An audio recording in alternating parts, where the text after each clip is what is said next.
곧 예배가 시작됩니다. 온라인으로 하나님께 드리는 예배에 정성을 다해 임해주시기 바랍니다. 온 가족이 함께 모여 거룩하게 예배를 드립니다. 부모가 아이들의 훌륭한 영적 교사 역할을 하시길 바랍니다. 단정한 복장으로 예배를 드립니다. 성경책을 지참합니다. 예배 10분 전부터 예배 준비를 완료하고 기도합니다. 올바른 자세로 모든 순서에 정성을 다해 참여합니다. 핸드폰보다는 TV나 컴퓨터 모니터로 예배를 드립니다. 예배에 집중하여 하나님의 은혜를 기대합니다. 헌금은 정성껏 준비해서 우편으로 보내시거나 직접 교회 사무실 헌금함에 봉헌합니다.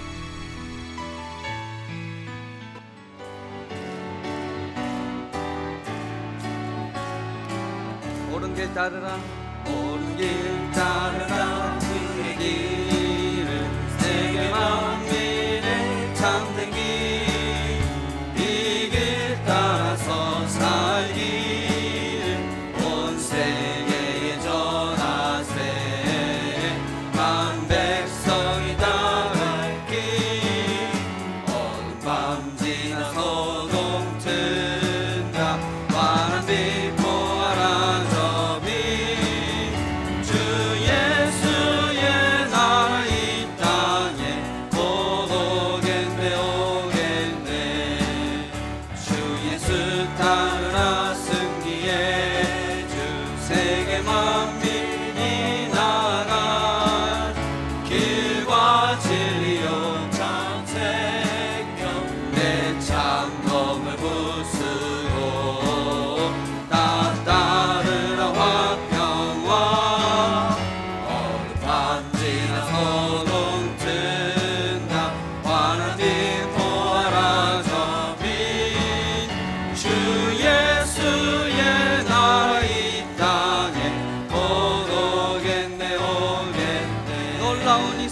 놀라운 이 소식 알리어라 세계 만민을 구하려 내 주 예수를 보내신 참 사랑의 하나님 만 백성이 걸을 길 어두운 밤 지나 소동 튼다 환한 빛 보아라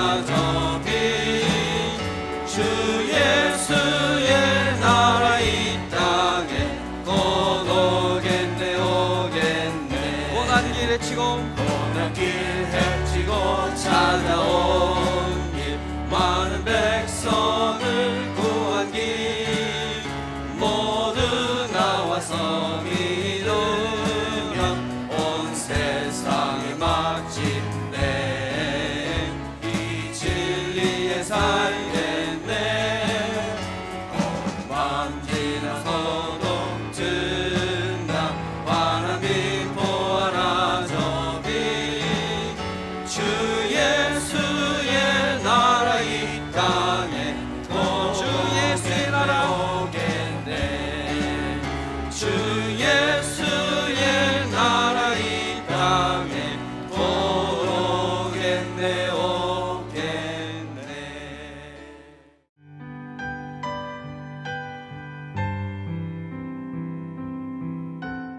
전능하사 천지를 만드신 하나님 아버지 감사합니다. 오늘 이 저녁 찬양과 찬송으로 주님께 경배하오니 드리는 이 예배를 기쁘게 받아주시옵소서.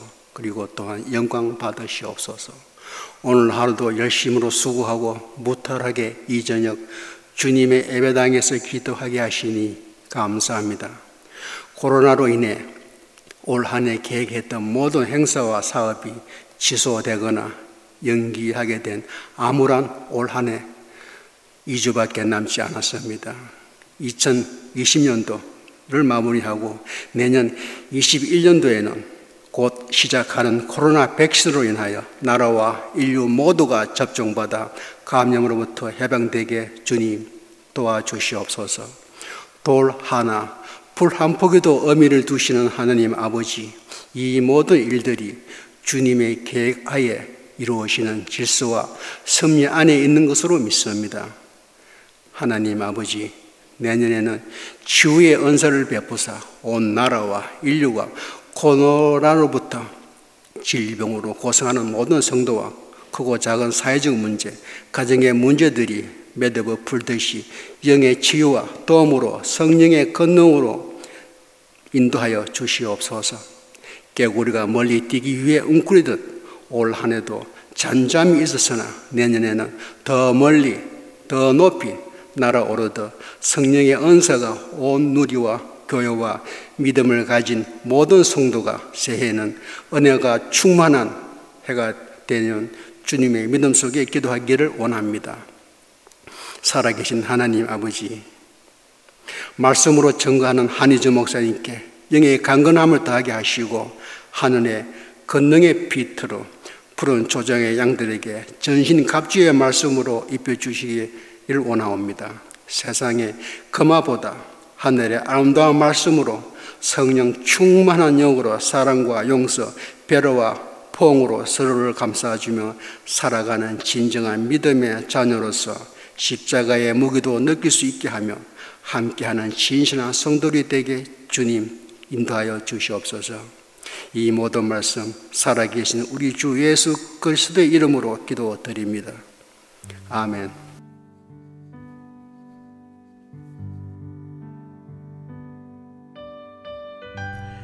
오늘 우리에게 주시는 하나님의 말씀은 요한복음 4장 1절부터 14절입니다. 함께 봉독하시겠습니다. 예수께서 제자를 삼고 세례를 베푸시는 것이 요한보다 많다 하는 말을 바리새인들이 들은 줄을 주께서 아신지라. 예수께서 친히 세례를 베푸신 것이 아니요 제자들이 베푼 것이라. 유대를 떠나사 다시 갈릴리로 가실새 사마리아를 통과하여야 하겠는지라. 사마리아에 있는 수가라 하는 동네에 이르시니 야곱이 그 아들 요셉에게 준 땅이 가깝고 거기 또 야곱의 우물이 있더라. 예수께서 길 가시다가 피곤하여 우물 곁에 그대로 앉으시니 때가 6시쯤 되었더라. 사마리아 여자 한 사람이 물을 기르러 왔음에 예수께서 물을 좀 달라 하시니 이는 제자들이 먹을 것을 사러 그 동네에 들어갔음이러라.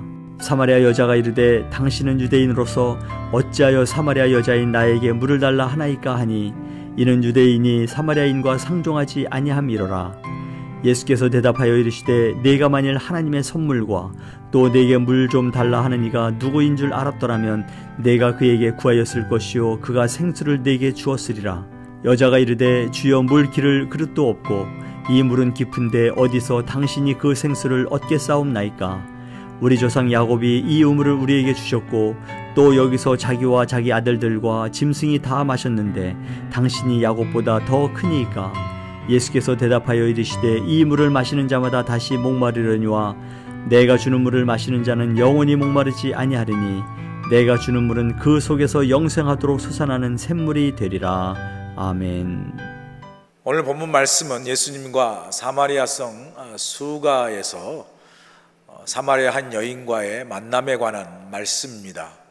예수님께서 예루살렘에서 이제 갈릴리 지역으로 가시는 길에 사마리아를 지나가는 것을 배경으로 주신 말씀이죠. 본문 3절 4절 보시죠. 유대를 떠나사 다시 갈릴리로 가실새 사마리아를 통과하여야 하겠는지라. 여기서 우리가 주목해야 할 것은 유대인이었던 예수님이 이 갈릴리로 가시는 길에 사마리아라는 지역을 통과하셨다라는 것이죠. 이것은 보통 유대인들이 갈릴리로 가는 길에 있어서 전혀 사용하지 않는 길입니다. 물론 지리적으로 예루살렘에서 갈릴리로 가기 위해서는 사마리아를 통과하여 가는 것이 가장 빠르고 가장 지름길이라 할 수 있습니다. 그러나 유대인들은 사마리아 지역을 통과해서 갈릴리로 가지 않습니다. 갈릴리로 가기 위해서 여리고로 내려가서 예루살렘에서 요단강을 지나 동편길로 해서 갈릴리로 가는 것이 모든 유대인들이 가는 그러한 길이었습니다. 그렇게 이제 돌아가면 일부러 먼 길로 가는 그런 길이 되는데요, 그렇게 지름길을 두고서 사마리아를 통과하지 않고 요단 동편의 길로, 먼 길로 돌아가는 이유는 바로 유대인들이 사마리아인들과 전혀 상종하기를 원치 않았기 때문에 그렇습니다. 유대인들은 사마리아인들을 경멸하고 멸시했습니다. 그 이유는 같은 유대인이었지만 당시 아스리아나 외국 제국들이 이제 유대인 팔레스틴 땅을 점령했을 때 그 팔레스틴 땅에 남아있던 그런 유대인들이 이제 이방인들과 결혼을 하게 되죠. 뭐 상황이 어쩔 수 없는 그런 상황이 있을 수 있지 않겠습니까? 그런 연유로 인해서 이제 유대인이면서도 이방인들과 함께 이제 결혼하여 낳은 자녀들도 있고 해서 그러니까 피가 섞이게 된 거죠. 이방인의 피가 섞였다는 이유로 정통 유대인들은 그 사마리아 사람들을 아주 속된 말로 돼지보다 더 못한 사람으로 취급을 해서 전혀 상종치 않았기 때문에 이제 요단강 동편으로 일부러 먼 길을 사마리아 땅을 밟지 않기 위해서 돌아갔던 것이죠. 그래서 어떤 면에서는 그 유대인과 또한 상대적이겠죠. 사마리아인들과 함께 그 사이에 어떤 그 경멸과 반목이 있었다는 거죠. 자, 이런 상황에서 오늘 본문에 보니까 예수님께서, 유대인이었던 예수님께서 사마리아 땅으로 들어가신 거죠. 그리고 들어가셨을 뿐만 아니라 사마리아 사람들 그 땅도 밟지도 않을 뿐만 아니라 그 사람들도 만나지도 않는데도 불구하고 그곳에서 수가성이라는 그 사마리아라는 땅에서 그 우물가에 산 사마리아 여인을 예수님께서 만나는 것을 오늘 우리가 볼 수 있습니다. 유대인이었던 예수님께서 굳이 이렇게 그 모든 상황을 모르시지 않았죠. 그 유대인들이 그 땅을 밟지 않는 것을 알고 또 사마리아인과 상종하지 않는 걸 알면서도 굳이 사마리아를 통과하여 갈릴리로 가신 이유는 예수님께서 이 땅에 오신 그 목적과 사역의 어떤 분명한 방향과 목적을 잘 말해주죠. 예수님 이 땅에 죄인을 구하러 오셨고 소외되고 차별되고 또 그런 사람들을 위하여 오신 거잖아요. 그래서 차별과 반목과 모든 것들, 미움과 편견을 다 깨트리고 진정으로 구원을 모든 사람이 허락하시고 하나님 나라를 이루기 위해서 이 땅에 오신 게 예수님께서 구원의 사역의 목적이 아니겠습니까? 자, 그런 예수님의 사역의 본질을 굳이 예수님께서 사마리아를 통과하여 갈릴리로 가신 그 사건을 통해서 잘 보여주고 있죠. 사실 우리에게도 어떻게 보면 우리에게도 사마리아가 있죠. 내 자신의 어떤 편견과 미움과 반목에 붙들려서 가고 싶지 않은 곳, 하고 싶지 않은 일, 또 만나고 싶지 않은 사람들이 우리 삶 속에 있습니다. 이런 것들이 어떻게 보면 우리 삶 속에 우리들이 갖고 있는 사마리아이죠. 가기를 원치 않고 미워하고 반목하고 하고 싶지 않고 만나고 싶지 않는 그런 사람들. 그런데 예수님은 그런 사마리아를 일부러 통과하셨죠. 아무도 가지 않고 또 만나지 않는 사마리아인들 일부러 만나셨습니다. 그렇게 함으로 예수님께서 이 땅에 오신 구원의 사역을 온전히 이루셨을 뿐만 아니라 예수님이 이 땅에 세우시고자 하시는 하나님의 아름다운 나라의 모습이 이러한 경계선을 허물고 편견을 허물고 담을 허물고 벽을 허무는 그러한 사역, 그러한 하나님 나라를 이 땅에 세우기 위해서 오신 것을 이 단순한 어떤 사건을 통해서 우리에게 잘 보여주고 있습니다. 우리 믿는 그리스도인들도요, 우리에게 사마리아가 있다고 말씀하지 않았습니까? 우리도 예수님처럼 우리가 가고 싶지 않은 곳을 주님을 위해서 가야 할 때가 있습니다. 때로는 하고 싶지 않은 일도 주님이 맡겨주셨기에 해야 할 일도 있습니다. 또 우리가 만나고 싶지 않아도 주님이 모두가 더불어 함께 하는 하나님 나라를 세우기 위해서 함께 해야 되고 만나야 할 사람들이 있습니다. 이런 상황에서 우리는 모두가 다 사마리아를 피해서 멀리하고 상종하지 않는 것처럼 돌아가는 것이 아니라 오늘 본문에 주님이 보여주신 것처럼 주님을 본받아서 우리가 때로는 가고 싶지 않은 곳, 주님을 위해서 갈 수 있어야 하는 것이죠.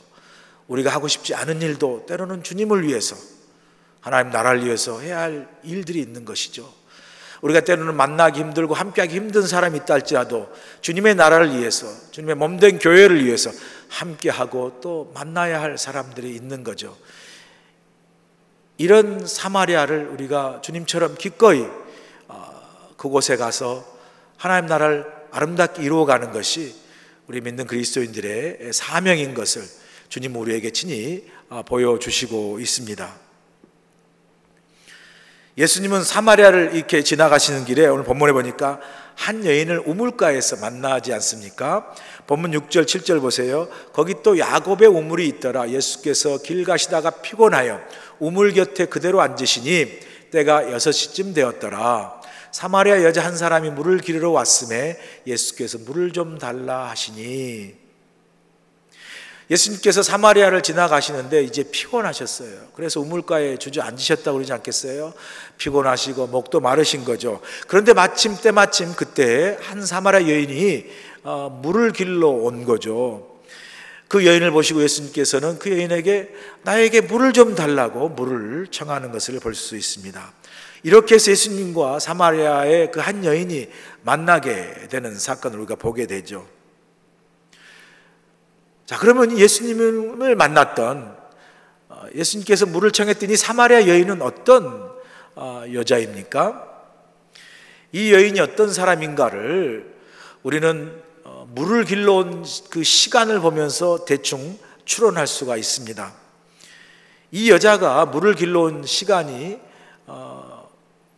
이스라엘 시간으로 제6시, 그러니까 정오 12시였다라는 거죠. 이스라엘 지역은 사막 지역이기 때문에 정오면 진짜 그 뜨거운 태양볕이 아주 강하게 내리쬐는 그런 때입니다. 그래서 사람도 바깥으로 출입하지 아니하고요. 또 사실은 그 밖에 나가면 그 더위 때문에 아주 견디기 힘든 그런 시간인데, 사실 그런 정오의 시간에 어느 누구도 우물가에 물을 길러 오지 않습니다. 그런데 이렇게 뜨거운 태양빛에 정오 12시에 아무도 물을 길러 오지 않는 그 시간에 그 우물가에 물을 길러 이 여인이 왔다는 거죠. 무슨 말입니까? 이 여인은요, 친구가 없습니다. 이 여인은 외톨입니다. 이 여인은 외로운 사람이에요. 아무도 오지 않는 그 우물가에 그 시간에 물을 길러 올 수밖에 없는, 그래서 사람들과 함께하지 못하고 사람의 눈을 피해서 물을 길러 올 수밖에 없는 인생에 참 숨기고 싶고 굴곡된 그런 삶을 가진 외롭고 불쌍한 여자라는 것을 우리가 알 수 있습니다. 자신의 동네인 커뮤니티에서도 버려진 여인이라 할 수 있겠죠. 왜냐하면요, 요즘은 보통 여자들이 만나면 미장원에서 만나서 또 여자들이 모이는 곳이 있잖아요. 그래서 거기서 커피도 마시고 또 이야기도 하고 하는 그런 그 곳이 있잖아요. 옛날에는 저희 자랄 때 저희 어머님이 계시는 그럴 때는 그 시골 우물가에 빨래터가 이제 그 여자분들이 모여서 돌아가는 이야기도 하고 환담도 하고 속된 말로 수다도 떨고 그렇게 교제하는 곳이 이제 시골 빨래터였는데요. 그게 아마 요즘은 미장원이나 그런 것이겠죠. 그런데 유대 당시 그 예수님 당시의 유대 사회에서는 우물가가 그런 곳이었다는 거죠. 우물가에 해가 질 즉 선선한 곳에 그때 많은 여인들이 나와서 물도 깃고 환담도 하고 또 교제하는 곳이 바로 우물가였는데, 이 사마리아 여인은 그런 여인들이 모여서 교제하는 우물가에 함께할 여인이 없어요. 그 뜨거운 태양볕에 물을 길러 온 거 보면 외로운 외톨이고 혼자 된 여인이라는 것을 알 수 있습니다. 그 여인들의 교제에 끼지를 못하는 거죠.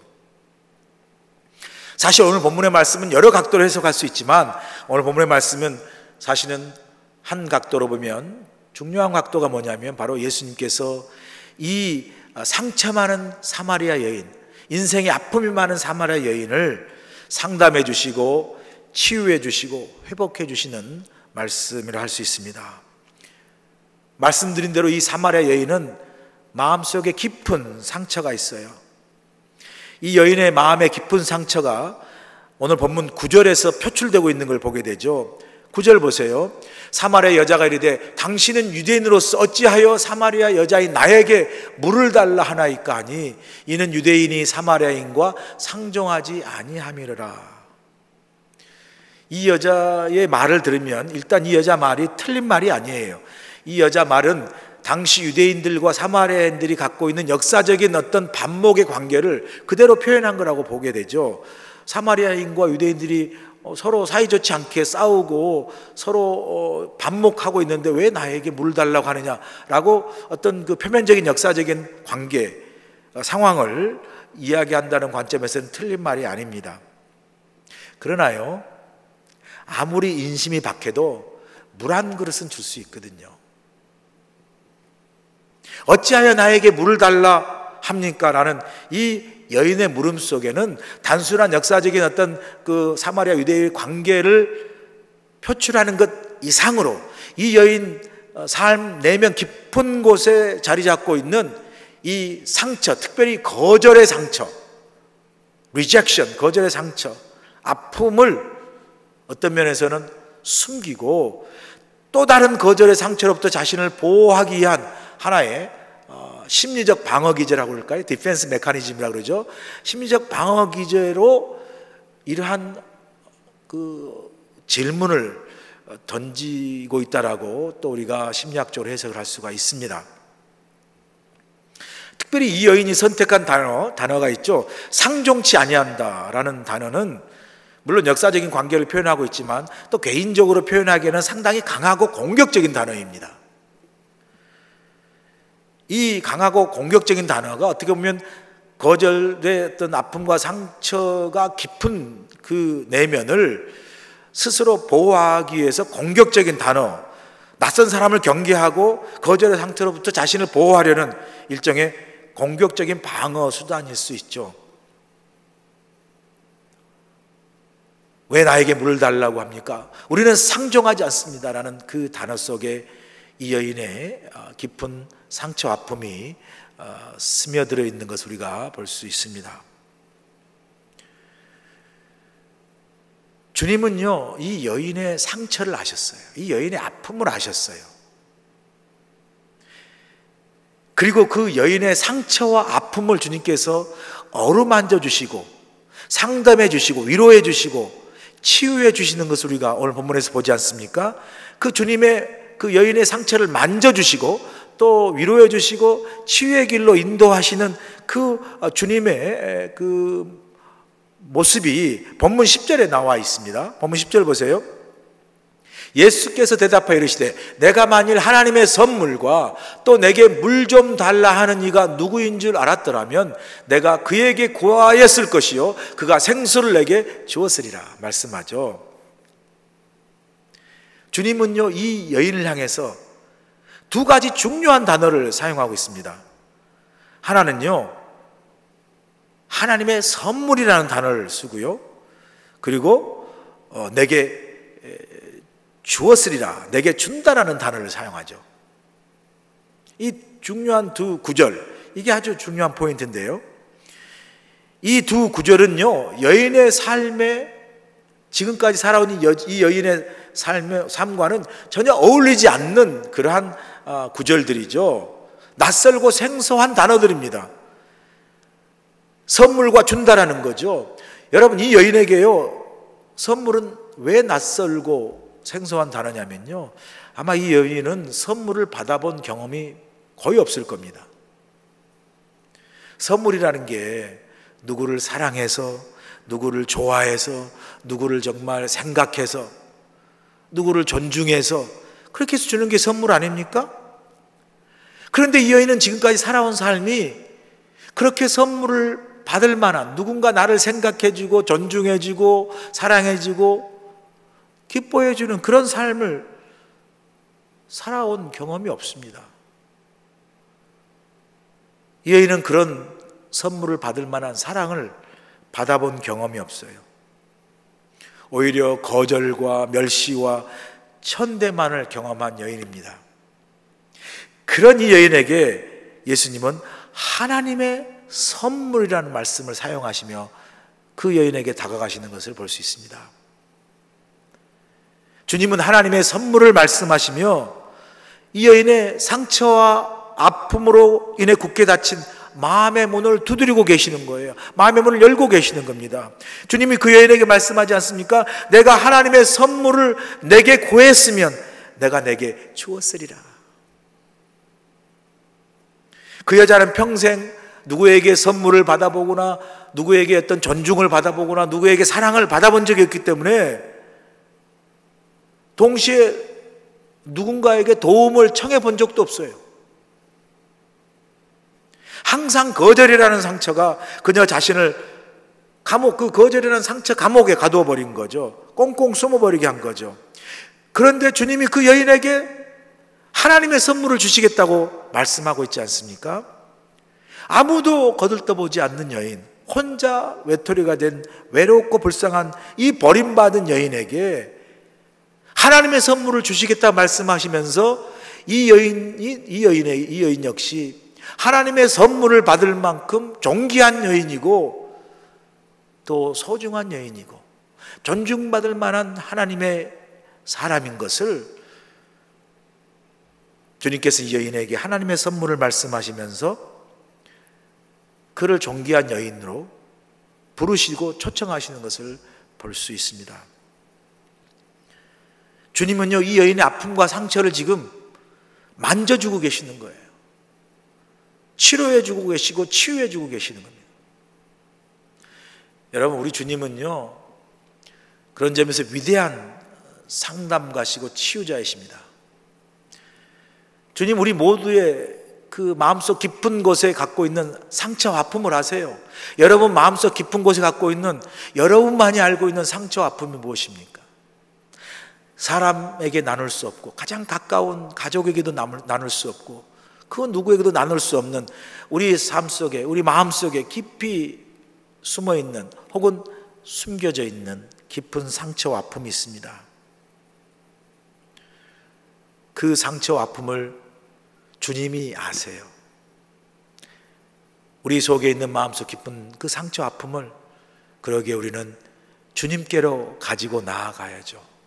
주님 앞에 치유될 수 없는 그러한 상처와 아픔은 하나도 없습니다. 주님은 우리의 어떤 삶의 아픔과 상처도 다 치유해 주시고 회복해 주시는 위대한 상담가이시고 치유자이십니다. 주님께서 친히 자신의 생명을 다 내어주기까지 인생의 고통과 아픔을 친히 체휼하시고 감당하셨기 때문에 우리 삶의 어떤 아픔과 치유도 주님은 넉넉히 들으시고 이해하시고 또 치유하시고 회복하시는 그런 놀라운 은혜를 우리에게 베푸실 수 있는 것이죠. 오늘 여러분의 상처와 아픔, 인생의 아픔과 상처를 주님 앞에 가지고 나와 주님께로부터 치유받고 회복되는 은혜가 있기를 간절히 소원합니다. 이 여인의 인생의 구체적인 상처가 본문 18절에 나와 있지 않습니까?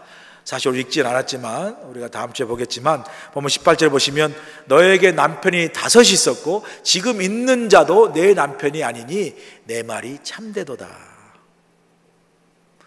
이 여인의 아픈 인생에 살아온 상처, 그건 뭐 남편이 5 있다는 것만 봐도 알 수 있지 않습니까? 남편이 5 있었다고 좋아하는 사람 한 사람도 없죠. 혹시 여자분들 남편이 5 있다는 게 얼마나 아픈 상처입니까? 그런데 더 큰 또 충격적인 상처는 남편이 5 있는 것도 큰 상처인데 지금 함께하는 그 남자도 이 여인의 남편이 아니라는 거예요. 그럼 어떻게 되는 겁니까? 이 여인의 살아온 상처도 너무나 큰 거죠. 5명의 남편을 거쳐야 될 그 아픈 상처가 있을 뿐만 아니라 그 상처가 지금도 계속되고 있다는 거죠. 그 아픔이 지금도 치유되지 않고 계속되고 있다는 거죠. 지금 살고 있는 이 남자도 남편이 아니라는 말이 이 여인의 상처 아픔이 계속해서 지금도 고통 가운데 있다는 걸 말씀해 주고 있지 않습니까? 치유되지 않는 상처와 아픔으로 지금도 남아있다는 거죠. 그런 점에서 이 여인은 지금도 인생의 진정한 행복과 만족을 향한 또 치유되지 않는 아픔과 그 상처를 가지고 계속해서 인생의 목마름과 갈급함을 가지고 살아가고 있다는 것을 우리가 단적으로 알 수 있지 않습니까? 자, 우리가 던지는 질문은 그러면 이 여인은 도대체 어디에서 그 아픔과 상처, 아직도 해결되지 않는 살아온 상처와 지금도 고통받고 있는 그 아픔을 어디서 치유받고 그렇게 해서라도 어떻게 해서라도 인생의 행복과 만족을 찾고자 살아왔던 그러나 아픔과 상처만 가졌던 이 여인의 인생의 목마름은 어디서 해결할 수 있는 것입니까?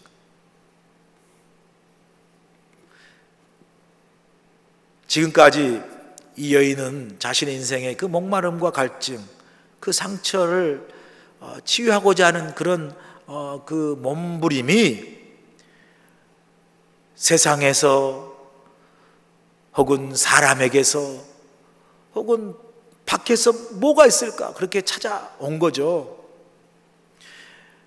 그렇게 세상에서 사람에서 무언가 밖에서 내가 찾을 수 있을까라는 그러한 그녀의 그 몸부림은 오히려 그녀의 인생의 아픔과 상처만 더해갔고 그녀의 인생의 목마름과 갈증만 더해갔던 것을 우리가 알 수 있습니다. 우리가 마치 소다, 콜라나 사이다 좋아하시는 분 계시죠? 근데 그게 마시면 잠깐 시원하고 좋은 것 같은데 나중에 물을 마시지 않고 그 소다만 마시면요 더 갈증이 나고 더 갈급해지는 것과 마찬가지죠. 결국 건강을 해치는 거죠. 이 여인의 삶도 그와 마찬가지라는 것이죠. 삶이 외롭고 아픔이 있고 상처가 있어서 그 아픔과 상처를 어떻게든 치료해 보려고 또 인생의 그 갈급함과 목마름을 어떻게든 행복을 찾아보려고 그때마다 그 길을 사람에게서 찾았어요. 그 길을 새로 만난 남편에게서 찾았어요. 그래서 사람을 의지하고 남편을 의지했습니다. 이 사람인가? 이 사람도 아니었어요. 저 사람인가? 저 사람도 아니었어요. 그럼 진짜 이 사람인가? 그런데 이 사람도 아니었습니다. 그렇게 지나 보니까 남편이 5이 되었고요. 그렇게 지나 보니까 아직도 지금 살고 있는 남자도 자신의 남편이 아닌 것이죠. 결국은 그녀의 인생에 목마름만 더해갔고 상처만 더해갔다는 것을 표현하는 것이죠. 참고로 유대 율법에 의하면 유대인들 남자들은요 2번 혹은 3번까지 결혼할 수가 있어요. 이제 뭐 타당한 이유가 되면요. 그런데 여자는요 좀 더 엄했죠. 남편이 죽을 때나 혹은 남편이 버릴 때야 이혼을 할 수 있었습니다. 이혼 증서를 써주고. 그런데 그런 경우는 특히 뭐 드물겠죠. 그런데 그 율법의 기준으로 보면 이 여자는 지금 남편이 5이고 그 남편이 다 5이 설마 다 죽었겠어요? 또 5이 다 이혼 증서를 다 써줬겠어요? 더군다나 뭐 5명은 모르겠지만 지금 살고 있는 남자도 남편이 아니라는데 이런 여인은 율법 기준으로 보면요 이건 완전히 부정한 여인이고 불길한 여인이고 이건 사회적으로 도저히 용납할 수 없는 여인이죠. 그런 이 여인이 살면서 얼마나 많은 경멸과 멸시를 받으며 살았겠습니까? 그 삶을 살아온 세월만큼 그 여인의 상처와 아픔은 더 깊어갔겠죠. 내면에 더 깊숙이 쌓였겠지 않았습니까? 살아온 세월만큼. 그런 이 여인에게 상처와 아픔으로 깊어지고 스스로 자신의 어떤 그 아픔과 거절의 상처에 갇혀 사는 이 여인에게 주님이 찾아오신 거예요. 이 인생의 아픔과 상처를 치유받기 원하고 그 어떤 행복과 만족을 찾고자 수많은 사람을 헤맸던 그 인생의 목마름과 갈급함을 갖고 있는 이 여인에게 예수님께서 찾아오셔서 내가 주는 생수를 마시라고 말씀하는 거죠. 그 생수가 하나님의 선물이라고 말씀하는 거죠. 그러자 이 여자가 묻습니다. 본문 11절 12절 보세요. 여자가 이르되 주여 물기른 그릇도 없고 이 우물은 깊은데 어디서 당신이 그 생수를 얻겠사옵나이까. 우리 조상 야곱이 이 우물을 우리에게 주셨고 또 여기서 자기와 자기 아들들과 짐승이 다 마셨는데 당신이 야곱보다 더 크니까. 이 말을 한마디로 요약하면요, 이렇게 여자가 주님께 호소하는 거예요. 주님, 내 인생의 상처 아픔이 너무나 큽니다. 어디서 내 인생의 상처 아픔을 내가 치유받을 수 있습니까? 주님, 내가 정말 그래서 내가 진정한 인생 행복과 만족을 원합니다. 내가 어디서 내 인생의 진정한 행복과 만족을 원하는 이 갈급함을 해결하는 인생의 진정한 생수를 어디서 얻을 수 있습니까? 라고 주님께 부르짖는 거예요.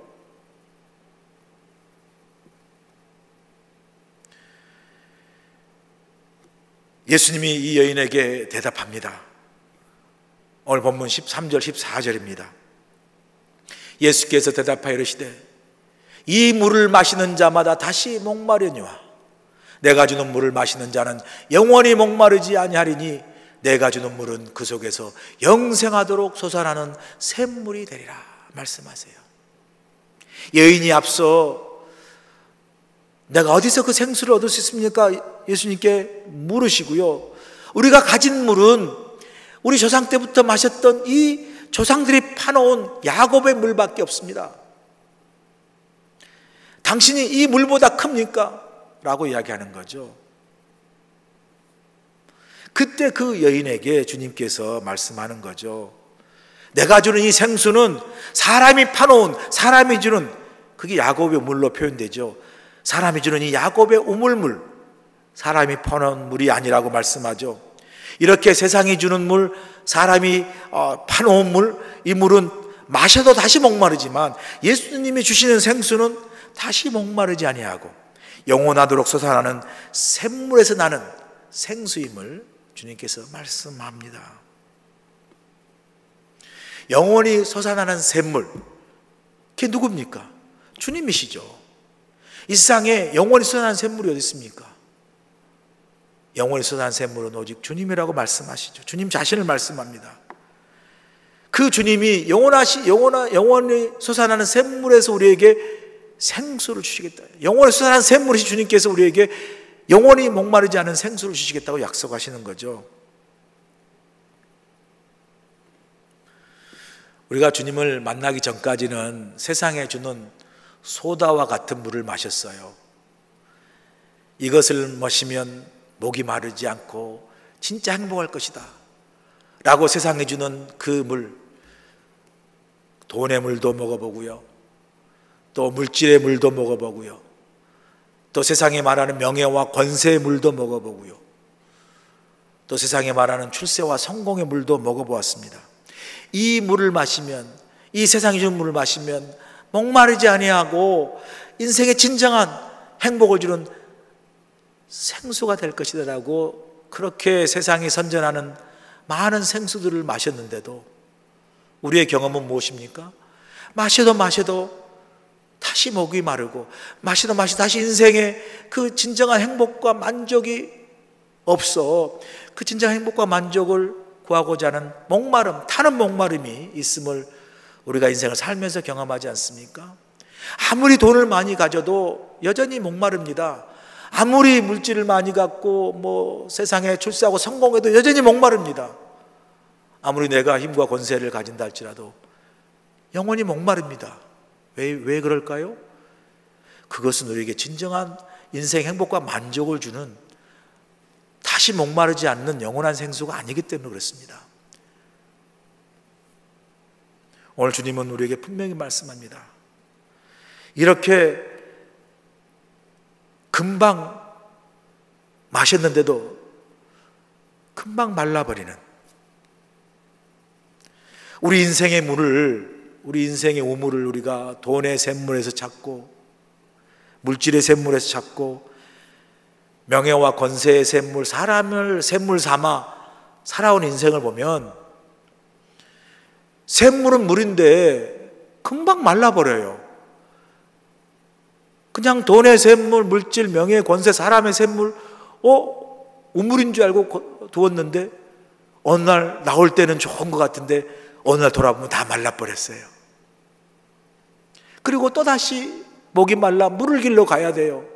또다시 돈을 찾고, 또다시 물질을 찾고, 또다시 사람을 찾고, 또다시 명예를 찾아가는 불나방처럼 계속해서 찾아 헤매는 것이죠. 그런 우리에게 주님께서, 예수님이 자신이 영원히 솟아나는 샘물이라 말씀하시고, 그 샘물 대신 주님께서 우리에게 마시면 영원히 목마르지 않은 생수를 우리에게 주시겠다고 말씀합니다. 그래서 주님 우리에게 더 이상 다른 곳으로 가지 말라고, 다른 우물을 찾지 말고 다른 샘물을 찾지 말라고 말씀합니다. 그리고 주님은 나에게로 오라고, 나에게로 오라고.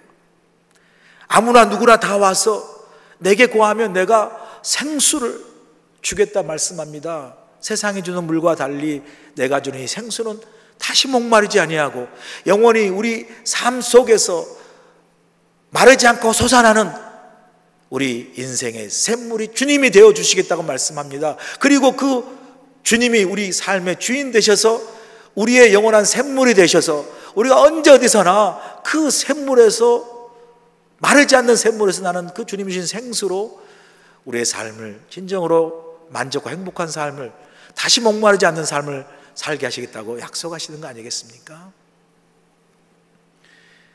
그런 주님께서 우리 모두에게 내게 와서 내가 너에게 준 생수를 마시라고 우리를 초청합니다.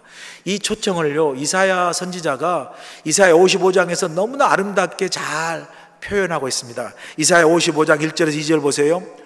오호라 너희 모든 목마른 자들아 물로 나오라. 돈 없는 자도 오라. 너희는 와서 사 먹되 돈 없이 값없이 와서 포도주와 젖을 사라. 너희가 어찌하여 양식이 아닌 것을 위하여 은을 달아주며 배부르게 하지 못할 것을 위하여 수고하느냐. 내게 듣고 들을지어다. 그리하면 너희가 좋은 것을 먹을 것이며 너희 자신들이 기름진 것으로 즐거움을 얻으리라 말씀하세요. 주님의 이 초청을 이사야 선지자가 너무나 아름답게 표현하고 있지 않습니까? 우리 인생 목마름의 그 갈급함을 어디서 생수를 얻어 해결합니까? 주님은 인생의 목마른 우리 모두에게 내게 나와 내가 주는 생수를 마시라고 초청을 합니다. 누구든지 아무나 값없이 돈 없이 그저 와서 마시라고 이야기합니다. 동시에 양식이 아닌 것, 배부르게 하지 못하는 것, 마시지 못할 물을 위하여 우리가 수고하고 애쓰지 말라고 말씀합니다.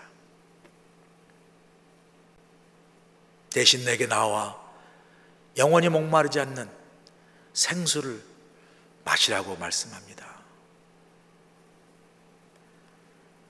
우리 인생의 진정한 샘물, 우리가 지금까지 세상의 많은 다른 샘물에서 물을 찾아도 늘 목마랐지만 오늘 우리 말씀을 통해서 우리 인생의 영원히 솟아나는 샘물이 우리 주님심을 다시 한번 깨닫고 저 외로운 삶 속에 주님을 우리 인생의 우물, 내 삶의 샘물로, 내 삶의 중심에 늘 함께 모심으로 세상 그 어떤 밖에서 찾는 진정한 행복과 기쁨이 아니라 내 안에서 내 인생의 샘물 대신 영원히 솟아나시는 샘물 대신 주님으로부터 늘 매일매일 주님이 공급하시는 그 생수를 마심으로 진정한 인생의 만족과 행복을 누리며 살아갈 수 있기를 주님의 이름으로 간절히 축원합니다. 기도하시겠습니다. 아버지 하나님, 인생에 목마름이 있습니다. 갈급함이 있습니다. 이 사마리아 여인처럼 우리 삶의 깊은 곳에 아픔과 상처가 있습니다. 우리 삶 깊은 곳에 진정한 만족과 행복을 위한 목마름이 있습니다. 타는 갈급함이 있습니다. 세상의 그 어떤 것으로 우리의 인생 아픔과 상처를 치유할 수 없고 우리 인생의 갈급함에 그 목마름 해결할 수 없음을 다시 한번 깨닫게 하시고 영원히 목마르지 않은 생수를 영원한 샘물 되신 주님께서 우리에게 주실 때 우리의 삶이 진정한 인생의 행복과 만족이 있음을 깨달아 알게 하셔서 주님이 내 삶에 진정한 샘물이 되어 주셔서 영원히 솟아나는 그 샘물로 매일매일 주님이 주시는 그 생수를 마심으로 우리의 삶이 세상이 줄 수 없고 세상이 할 수 없는 참된 기쁨과 참된 행복을 누리며 살아가는 복된 인생을 살아가도록 축복하여 주시옵소서. 예수님의 귀하심으로 감사하며 기도합나이다. 아멘.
하나님 아버지, 귀한 예물을 주의 제단 앞에 바칩니다.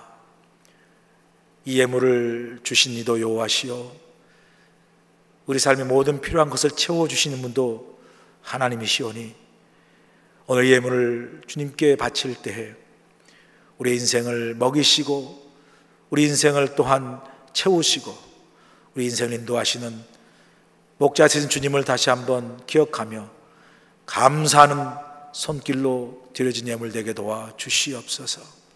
이 예물 쓰이는 곳에 하나님 나라와 특별히 성탄의 아름다운 기쁨과 영광이 온 세상에 널리 퍼지게 도와주시고 코로나로 어려운 삶을 살아가는 사랑하는 모든 성도님의 삶 속에 하나님께서 필요한 은혜와 축복으로 충만케 채워 주시옵소서. 감사를 드렸고 예수님의 귀하신 이름으로 기도하옵나이다. 아멘. 할렐루야. 오늘도 수요 온라인 예배에 함께 해주신 성도 여러분 모두를 환영하고 축복합니다. 할렐루야. 우리 계속해서 대강절 이제 셋째 주일을 지나고요. 이번 오는 주일은 성탄주일입니다. 성탄주일에 여러분 모두 함께 나오셔서 또 주님 오신 이 성탄을 함께 축하하고 하나님께 영광 돌리는 귀한 예배 함께 드리고 원하고요. 여러분 주보에 12월 예배 안내가 있습니다. 이번 주일 성탄 주일 예배와 더불어 성탄절 이후 촛불 예배는 우리 저녁 7시 온라인 생방송으로 온 성도 함께 온라인으로 드리도록 하겠습니다. 그리고 성탄절 12월 25일 당일 성탄절 예배는요, 오전 10시 본당에서 세례식을 함께 거행함으로 또 주님이 오시는 그런 성탄절 예배를 함께 드리도록 하겠습니다. 그리고 송구 영신 예배 12월 31일 10시에 온라인 생방송으로 예배를 드리려고 합니다.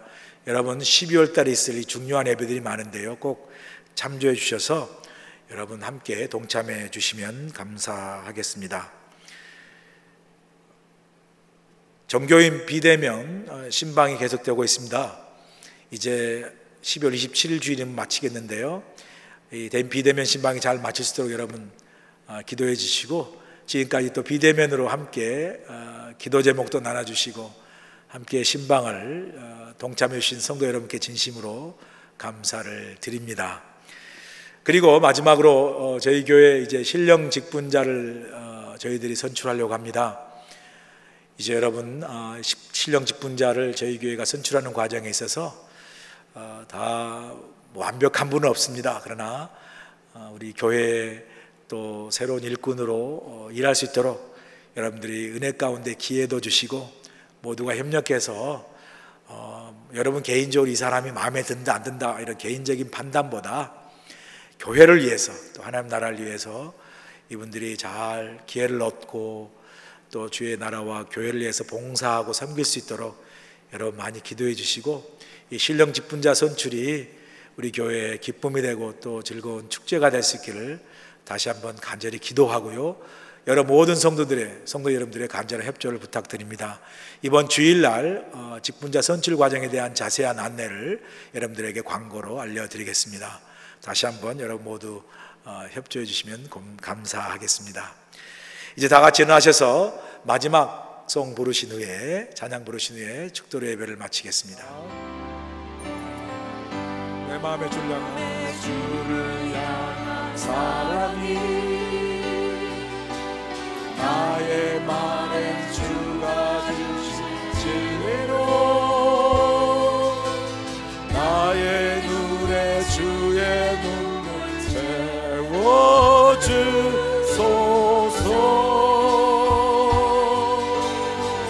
내 입술의 찬양 향기가 내 입술의 찬양 향기가 두 손에 주를 닮은 섬김이 나의 삶의 주의 은전 나의 삶의 주의 남게 함께 하소서. 우리 두 손 들고 찬양합니다. 하나님의 사랑이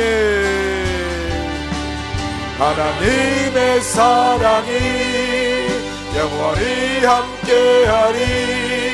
십자가의 길을 걷는 자에게 순교자의 삶을 사는 이에게 조롱하는 소리와 세상 유혹 속에도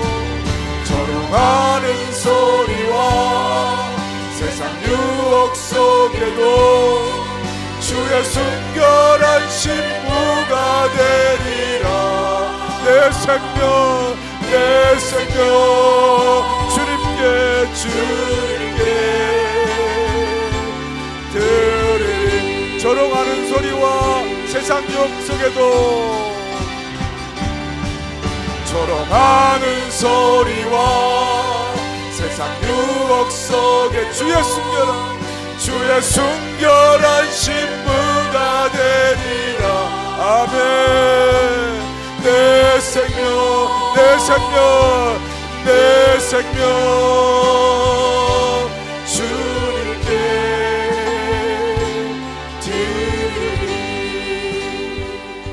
이제 우리 주 예수 그리스도의 크신 은혜와 하나님 아버지의 무한하신 사랑하심과 성령님의 감화, 감동, 역사하심이 인생의 아픔과 상처, 인생의 깊은 목마름이 오직 우리 주님만이 해결할 수 있고 주님만이 치유할 수 있고 주님만이 우리 인생의 참된 행복임을 깨달아 알게 하셔서 오늘도 세상에 나아가 주님과 함께 동행함으로 믿음으로 승리하며 믿음으로 행복한 인생을 다 살아갈 수 있도록 하나님 함께 하시고 동행하시고 축복하여 주시옵기를 예수님의 귀하신 받들어 간절히 축원하옵나이다.